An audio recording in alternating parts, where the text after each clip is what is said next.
kulanti wanaagsan daawadayaasha qiimaha leh waa mar kale barnaamijkeena falanqeynta wararka warbixinaha dhinaca diblomaasiyadda caalamka oo dhan daawadayaal waa jimce waa maalinimo jimcaha daawadayaasha qiimaha leh waxaan rajeynayaa dhamaanteen in aynu jimcaha soo gudanay sidoo kale daawadayaasha qiimaha leh waxaana jimcahan ku eegi doonaa falanqeymo isugu jira marxaladaha dhinaca siyaasadeed ee dalkeena ka jira haday tahay arinta Kenya iyo Soomaaliya u dhaxaysa iyo waliba haday tahay arrimo kale oo dabcan la xiriir kara iyo waxyaalaha ummadda Soomaalida la gudban haatan xaalkan iyo sidoo kale arrimaha kale caalamka haatan ka taagan haato xanuunka coronavirus-ka arinta Turkiga iyo Suuriya arinta Russia iyo Turkiga inta taaban doono iyo sidoo kale arinta Europe iyo Turkiga daawasha qiimaha leh marka laba qaybood aan u kala saarno oo markaas aan kala dhigno idinkuna lambarka halka ku qoran daawasha qiimaha leh waxaad ka soo qayb qaadan doontaan barnaamijka marka aanu ka baxno lambarku waa kii uun hore dadkiina haysta lambarka qof walba lambarka inuu save gareysto iska fiican marar badan lambarka maalin walba lama soo qori karo ama waaba suure in marmarka qaar kood la iska ilaawin la soo qoro qofku markuu halka lambarkaas isma bedelo inta badan waa lambarkii aynu ku bilownay ayaynu ilaa hadda isticmaalana lambarku waa WhatsApp waa save gareysanaysaa waxaad ku qoranaysaa warfadhi media kadibna marka aad la hadlayaba ama markasto la ogolaado in aad barnaamijka ka soo qayb qaadato hadaad doonayso inaad ka soo qayb qaadato si fudud baad ka soo qayb qaadan kartaa dhamaan daawasha qiimaha horta waxa aan runtii aan jeclahay in aan hal arin aan ka afeefano warfadhi media waxaan jeclahay dadku maalin walba dad cusub ay ugu soo biirma oo dadku dad badanna aad bay noola socdeen oo dadka majority-da ama badanka aqlabiyada dadka waa dad haatan wararka fahansan qaabka in wararkan aynu aasteenay ama qaabka in u dhigno waa qaabka warbaahinta haatan casriga ay u socoto isla markaana qodob wareed iyo qodob taqriir waxa afka lagu yaqaan qalaad loo yiraahdo oo ah in markaas qodob wareed ama la akhriyo ama wax uun maaragtay qodob kooban oo kala ma waa falanqeyn kala dhigdhigis runtii waxa laga yaabaa xataa in dadka oo dhan ay qaarkood ku cusub tahay oo dadka qaarkood ay moodaan marka qaarkood inay arintu ama sheeko tahay ama ay iska tahay maaragtay yani sarahan ay tahay mala awaan oo kale kisaas maaha warbixinaha oo dhan wixii anaga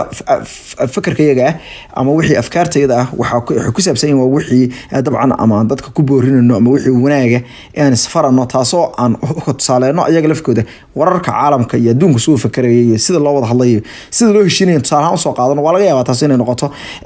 tusaalahaan xagga anagu wanaaga aan doonayno iyo jacaylka aan u qabno inuu madayno ay midowdo taasoo qodob laakiin dhamaan wararka kale aan falanqeyno sida warkan hadeerto aan hadar gacanta aan kula jirno kale waa wixii ka dhashay muqdaraska ka dhashay wararkii baxay iyo marxaladaha adduunka taagan waana aragteen marar badan oo daras badan oo sameynay inay sidii oo kale u dhaceen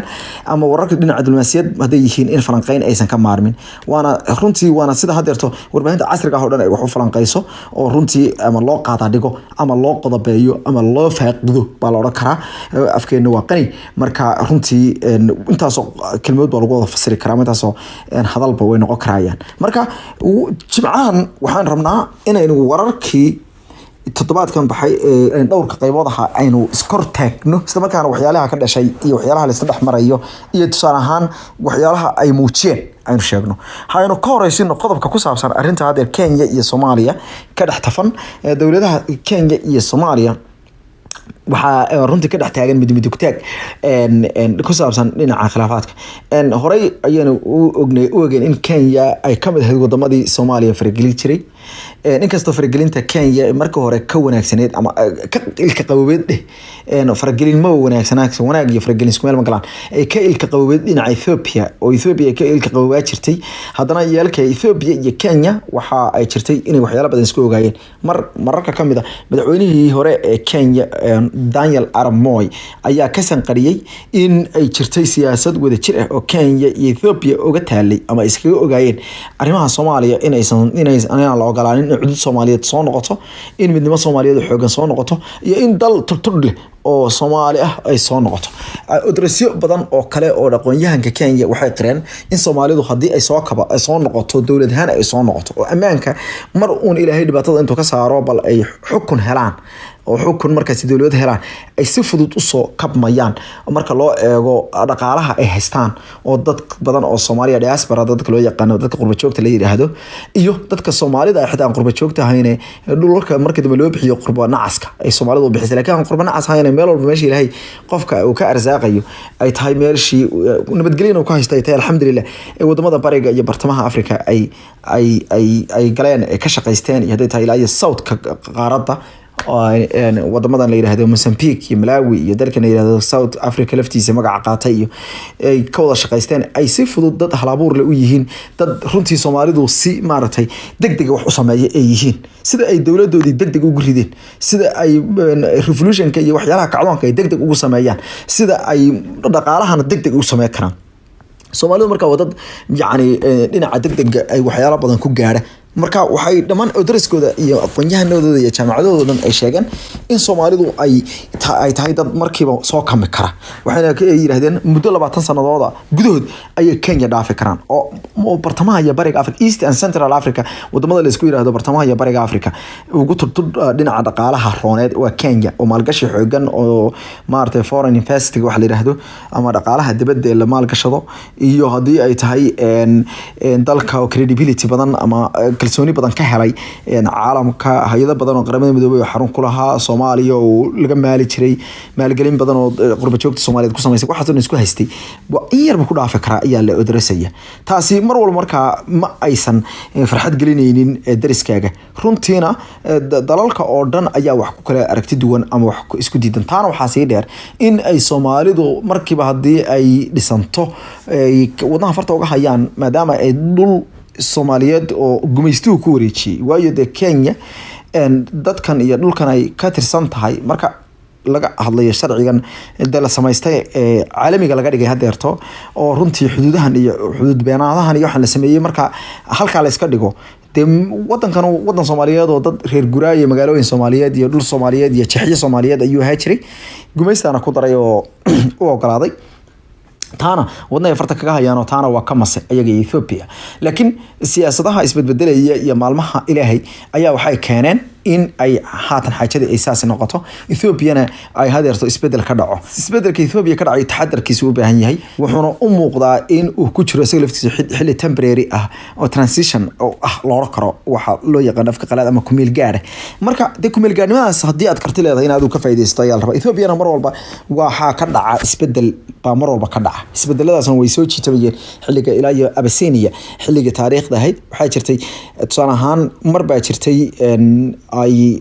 isbedel ka dhacay sanadkii 1910 ayaa sidoo kale isbedel mar uga dhacay iyadoo oo Mililikh iyo raggiisii Mililikh waa jago marka Ethiopianka qoyskaas hadba ninkii meesha qabsada ayaa Mililikh loo jiray laakiin mar waxa dhax galay nin muslim ah oo Ilyas Rasmakahi loo jiray 1910 marka wax hay'ad ama wax dawlad ama maamul lagu sheegi karo Soomaaliyeed raawishta ayaa jirtay waagaas waliba iyadoo aqoontu iska yareed oo dulmaasiyadeed ee la lahaa iska yareed oo runtii ay wax walba ay very limit ahaa ama wax kasta ahaayeen wax maartay cayiman ahaayeen aad u cayinaayeen ayaa haddana ay raawishtii waqtiga joogtay ay ka faa'iideysteen inkastoo rag siyaasadda arrimaha dibadda wax ka yaqaanay raawishta ku jireen sida xogiyaha arrimaha dibadda raawishta Cabdalla Shixiri nin la oran jiray afaf badan ku hadli jiray oo ka daraawishta waaweyned kamid aha iyo rag noocaas oo kale ay jireen waxa jira in markiiba cilaaqaad noocaas oo kale ay soo xidheen oo ay markiiba ay soo xidheen oo safiir bay buu keensaday Ilyas oo nin loo jeeday Fita Waraara ayaa safiir Taleex magaalada Taleex oo xarunta markaas Soomaaliyeed ahayd hadeerta gobolka Sool degmo ka tirsana oo xarun guutiisda Soomaaliyeed meel oo dawlad Soomaaliyeed ka jirta ayay ahayd oo kala dambeyn oo baarlamaan leh oo military kala duwan waliba laamo dhisan leh oo wardoon leh oo xarumo waaweyn 47 xarumood wadanka oo dhan ilaa iyo Webi Shabeelle ilaa iyo cilifka kale maartay waqooyiga kula hayd dhinacan ilaa iyo dhulkan hadeerta Ethiopia sheegatay xuduud beenaad kale wareer agteeda ayay joogeen marka waxa jiray in hub iyo rasaas laga heli jiray marka xilliga kumeel gaarka waa laga faa'iideystay laakiin nasiib darro 1912 baa la dilay ninkaas Rasmakahi la oran jiray baa la dilay marka hadeerto kale marka lama oran karo isbedel kumeel gaar ma dhici karo isbedelada kumeel gaarka way dhacaan Ethiopia way soo marmartaa isbedelada kumeel gaarka laakiin adaa laga rabaa حتى أنت يجوا سكوت شيدان حتى أنت يجوا صو كلا دمانيان حتى أنت يجوا سبدل كوده أي كذا بينا يجلب كوده هذا خطر سياسي ده ونين عذار شده بيكوتشين إننا قاعد نلقى ربع إنه واحد سنين كفايدة سنة إن كلك أرمان مركا كينيا دين عيدة يسكو يستور كان حوجنا كينيا تيمين هرتا وحا مركا أوريسا إن دين عنا halisteeda u leh dhinacana runtii soo dhaweynteeda iyo farxadeeda u leh an marka cadfada laga saaro laakiin la siyaasadeeyo arinta dhinaca siyaasadda marka laga eego in marka horeysa aad meeqaamka soo noqoto oo meeqaamaha u soo noqoto in laga cawdo waxay ka turjubaysaa in lagu aqoonsado horta inaad tahay quwad marka horeysa waayo adduunkan waad aragtay waa la wada cabanaya waa la kala cabanaya waa la isku cabanaya Shiine ayaa ka cabanaya Mareykan ayaa Shiine ka cabanaya oo le dhaqaalihii ayay xadayaan waxay nagu sameynayaan maartay waxaan loo yaqaano intellectual property ay dhacayaan ama waxaan halabuurkanada ay dhacayaan ba Mareykanka leeyahay Shiine wuxuu leeyahay wayna baarad gareynaya wayna dhibayaan nimankanu waxay ku hayaan ganacsiga iyaga iyo horumarka iyaga bay haraas gareynayaan oo waxay noo qori laayeen waa labadii dal adduunka ugu tudhorona ayaa kala cabanaya wadamadii yaraa oo dhan waxay leeyihiin anagana waana la joobaya waana la handadaya ayay leeyihiin dalal badan ba saale Iran ba jilbaha dhulka loogu dhufanaya Iran ba laga sii cabanaya waxa ka cabanaya Saudi Arabia waxa ka sii cabanaya Iran qadar baa iyadan halka lagu go'doomiyay waa ka sii cabanaysa Uganda iyo Rwanda ay haysto ayaguna wax ka kala cabanaya yani marka waxa soo hadal hayna waxay kamid tahay Imaaraadka Carabta oo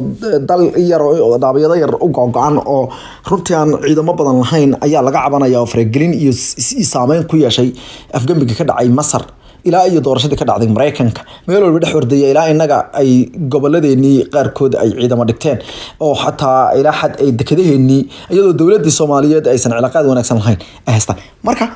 horeysa hadii aadan adigu noqon dadka aadan actorska ka mid noqon oo actorayaasha filimka jilaya aadan ka mid noqon maxay tahay adaa waxaad noqonaysaa marka filimka la jilayo maama Ingiriisiga waxay tiraahdaa if you don't play the game you are the game marka hadii aadan adigu hadada wax game ciyaarin oo ciyaarta adigu hadada ciyaarin adaa noqonaya game kala ciyaaraya ada ahba marka mashiinka lagu ciyaarayo ayaad adigu tahay moogta marka waxa weeye marka arintan ku saabsan marxaladan hadeerto ay dawladda Soomaaliyeed ay gashay marka si loo eego khatarteeda leedahay marka khatartii waxnu kala saaranaa saameyntii khatarteeda leedahay oo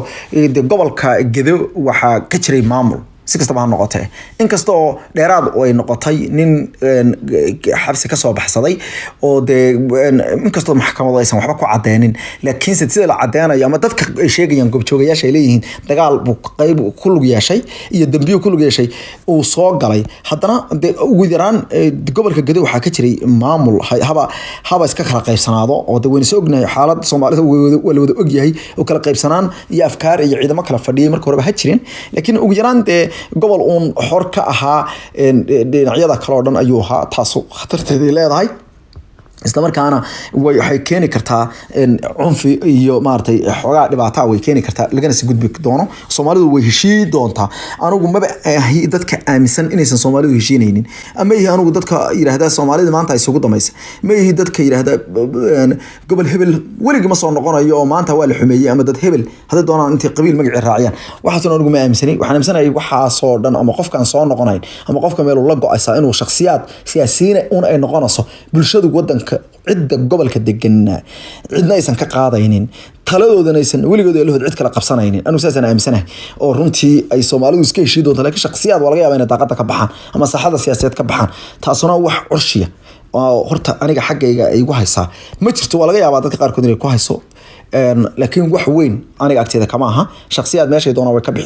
bixi karaan jago way waayi karaan laakiin muhiimadu waxa weeye dhulka iyo dadka iyo deegaanka iyo madaqadu inay badbaado oo ay guuleysato dawladnimo iyo maamul helo marka ugu horeysa taasi xaggaas way keeni kartaa xoogaa carshayn iyo markaasi in ititibintii laga doonayay dawladda iyo waayeelnimadii laga doonayay in isku soo jiido iyo inay wax badan maartay suba salaaxdo oo ay waftiyo dirto oo galaangal dirto oo walaalow ku daydo fara badan inay taas u ciriiri iyo maartay sakal gasho waa suuri laakiin dhinaca saameynta markay timaado Kenya waxa ay aragtay saameyn rasmi ah Soomaaliya waxay noqotay saan idin sheegay atoorayaashaas waxaan moodaa inuu marka hore Soomaaliya game ay jirtay ama saan idin sheegay ciyaarta la beesha oo gameka machine gameka ay jirtay la ciyaaro laakiin hadeerta ay playerski ama ciyaartooydii ay ku soo biirtay oo ay wax ka ciyaarayso ciyaarta marka waxaan la yiraahdo gambling marka waxaan maartay la ciyaarayo la gambal gareenayo ama al khamaar khamaarayana de khamaarka dadna way la go'daa dadna way maaragtay way guuleystaan marka khamaar siyaasadeed baa adduunka oo dhan ka socda waxaa lagu sifeyn karaa dunida oo dhan waxa ka socda waa khamaar siyaasadeed khamaarka siyaasadeed bay hadeerto moodaa Soomaaliya inay saaxadii gobolka soo fuushay ciidan ay keensatay ciidan shaarkii dawladda wata tababar qaba oo kala damayn leh sida la sheegayo ilaa xad oo maaragtay wax badan oo dhiman way jiraan oo way iska caddaayeen wax badan inaga dhiman yihiin way iska caddahay in ciidankan la soo duubayo laga soo duubayo telefoonada runtii waxyaalaha inaysan wanaagsaneyn anshax ciidanimo iyo disciplineki militariga loogu talagalay inaysan meesha ku jirin oo marmarka qaarkood taliye iska murqaamaya oo meeshii de waxa keenaya dhowr arrimood baa keenaya khibradii oo inagu cusub oo aad u yar iyo runtii inaga oo ku jirna marxalad markaasi kacdoon oo aad moodo in laga gaabiyeyba oo dawladda madaxweyne Farmaajo waxyaalaha lagu dhaliilo ay kamid tahay in ay yani markii momentumka taagnaa ee dadku aad u kacsana aysan aad uga faa'iideysan oo runtii aad moodo hadda in hamabar kale ama wax loo yaqaano boorska jafis ay hadda sameynayso waxyaalihii aanta badan aan ku dhaliili jirnay hadeertan ku dhaliilsanahay tahay inaysan waqtigii on time ama xilligii the right time-ki aysan ka faa'iideysan ama waqtiga rasmiga ahaa aysan ka faa'iideysan hase yeeshee caanada dabadood la qabay haddii dowladnimo Soomaaliyeed ay la helo waa alxamdulillah haddii ay Soomaali iyo Kenyaan ay isku haystaan faragelinta wadankeena inagu Soomaali baynu nahay Kenyaan ma nihin Ethiopia ma nihin